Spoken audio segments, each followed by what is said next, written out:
In this fifth part, we are going to solve the practice set 2.2. The first question is, in figure, y is equal to 108 degree, x is equal to 71 degree, are the line M and N are parallel? We have to justify the answer. Solution is, y is equal to 108 degree, x is equal to 71 degree.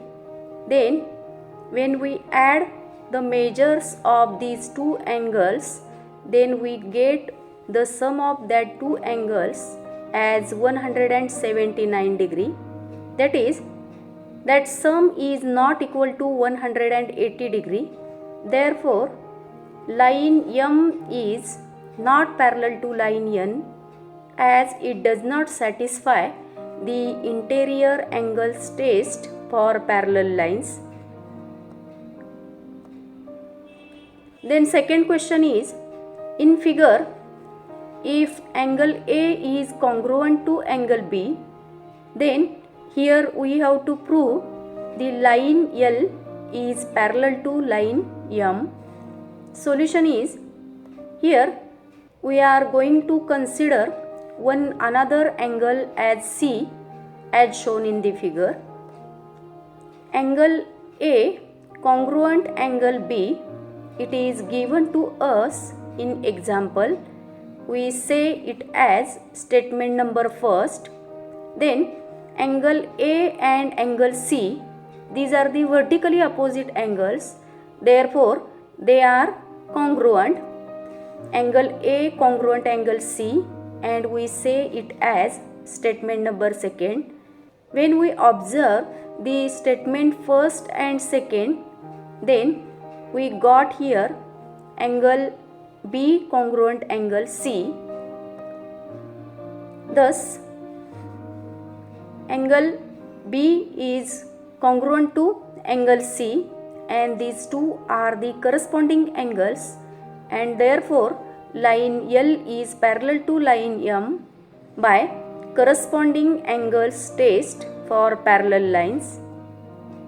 Third example is, in figure, angle A is congruent to angle B and angle X congruent to angle Y.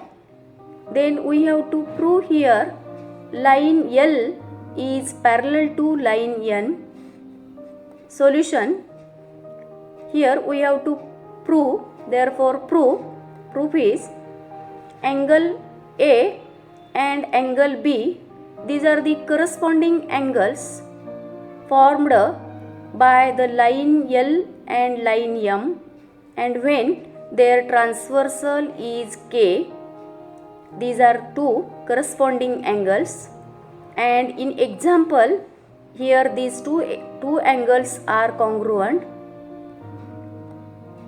Therefore, line L is parallel to line M by corresponding angles test for parallel lines. We say it as statement number first. Then angle X and angle Y, these are the alternate angles formed by the lines M and N and their transversal. And here in the example, angle X is given congruent to angle Y, and therefore line M is parallel to line N because these two alternate angles are congruent, and line M parallel to line N by the alternate angles test for parallel lines.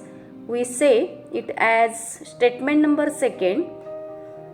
From statement first and statement second, the first statement is line L is parallel to line M, and in the second statement line M is parallel to line L. It means that line L is parallel to line M, and thus line L is parallel to line N. Then the fourth example is, in the figure, if ray BA parallel ray DE, angle C is equal to 50 degree and angle D is equal to 100 degree.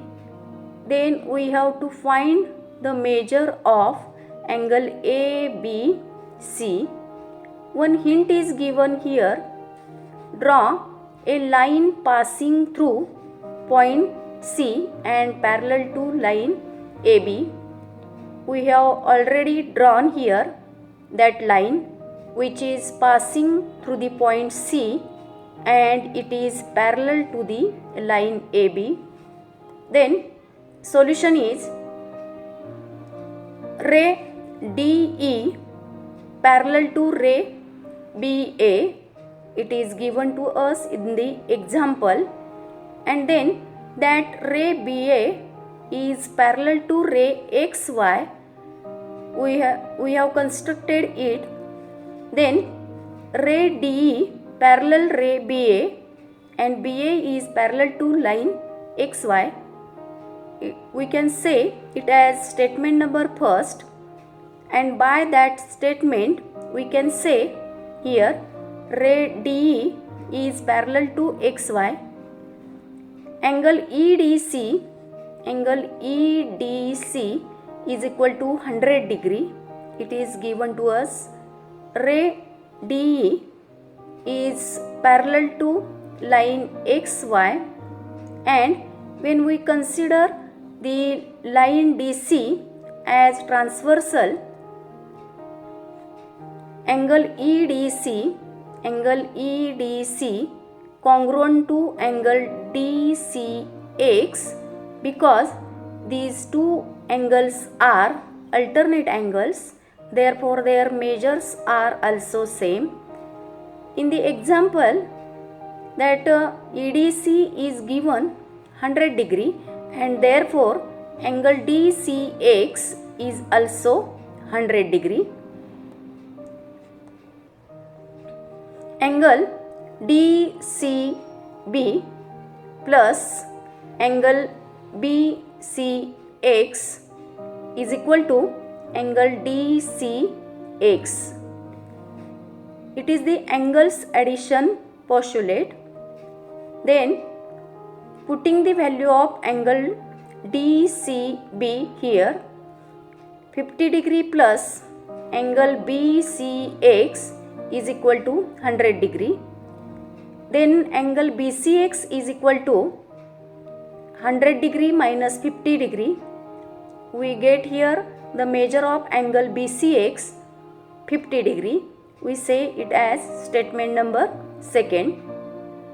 Ray BA parallel line XY, and when we consider the line BC as transversal, then angle ABC and angle BCX, these two angles are interior angles, and we know that when the lines are parallel, at that time these interior angles are supplementary. Therefore, their addition is shown here 180 degree. We have to put here the measure of angle BCX, that is 50 degree. We get angle ABC plus 50 degree is equal to 180 degree. It is taken from statement number second, and we get here the measure of angle ABC by subtracting the 180 degree.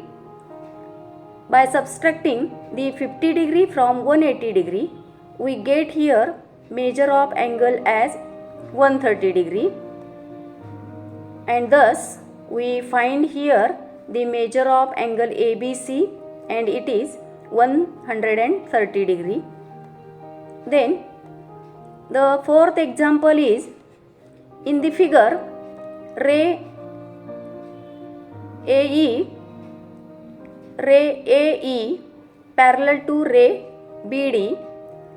Ray AF is the bisector of EAB and ray BC is bisector of angle ABD. Then AF is the bisector, therefore these two angles are same. We say it as x degree, and BC is also bisector of angle ABD, and therefore the same angles are shown here. Then proof is ray AE parallel to ray BD, and when the transversal is AB, at that time angle EAB, it is congruent to angle ABD, because these are the alternate angles and therefore they are congruent. It means that angle EAB is congruent to angle ABD. Then we have to multiply both sides by half, then we get half EAB is equal to half ABD. We say it as statement number first. Then angle FAB, that is, this is the angle FAB, it is half of angle EAB, that is the statement number second. Then angle ABC, it is also the half of angle ABD. It is written here and we say it as statement number third. Then EAB angle and ABD angle, they are the congruent. Here they are congruent, therefore their half part is also congruent, and therefore from 1, 2 and 3, from these three statements we can write it as angle EAB is congruent to angle ABC, and therefore line AF is parallel to line BC, because here we get angle EAB congruent angle ABC. Here that angle must be angle FAB and the second angle is ABC.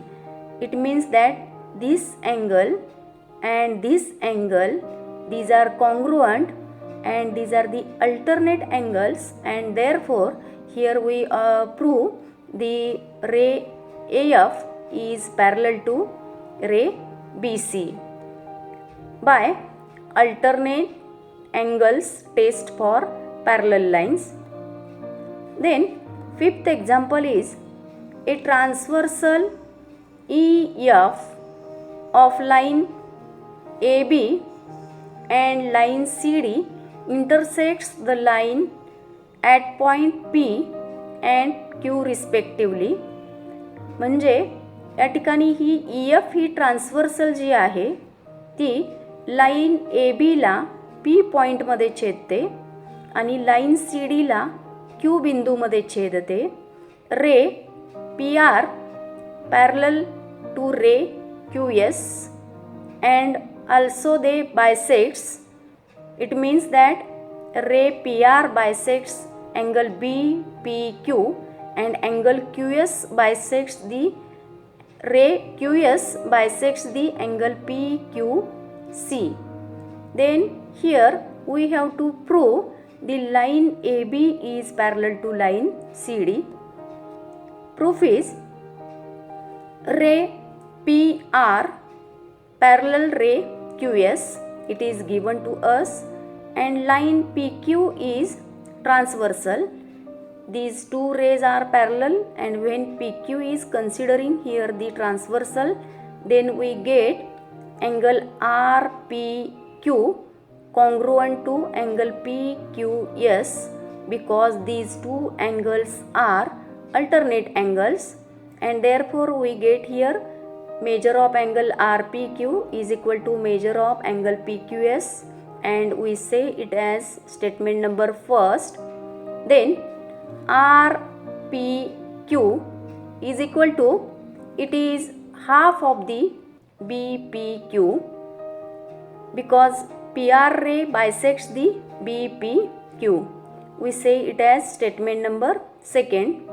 Then also the angle PQS is equal to 1/2 of angle PQC, and that statement here we say to that statement as statement number third.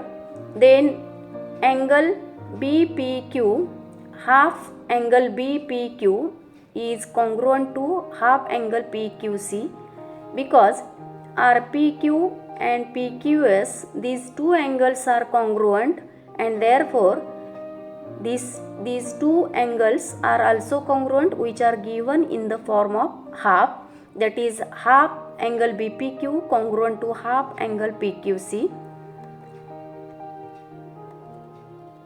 Therefore angle BPQ is equal to angle PQC. Therefore angle BPQ is congruent to angle PQC, and thus line AB is parallel to line CD. BPQ and second angle is PQC. If we see these two angles, then these are the alternate angles, and when alternate angles are congruent, then these two lines means line AB is parallel to line CD by alternate angles test for parallel lines.